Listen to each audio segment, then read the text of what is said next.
Hello guys, welcome to another video in which we would be discussing about Bosch washing machine error code E23 or F23. What does it mean and how to fix it?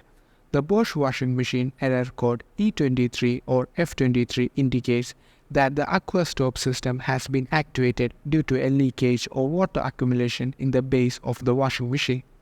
The aqua stop system is a leakage protection system that cuts off the water supply to the appliance when a leakage is detected.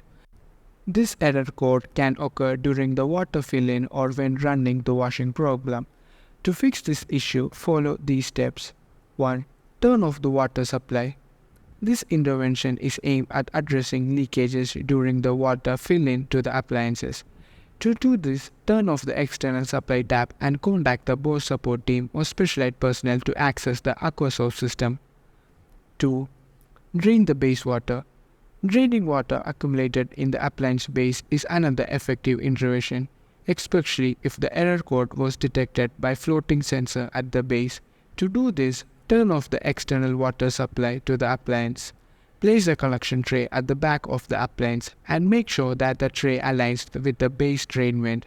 Gradually lift the washing machine backward at an angle of at least 30 degrees to allow the accumulated water to drain into the collection tray. Erect the appliance properly after draining its base and conduct a test spin. If the problem persists, it's recommended to contact a professional engineer to resolve the issue.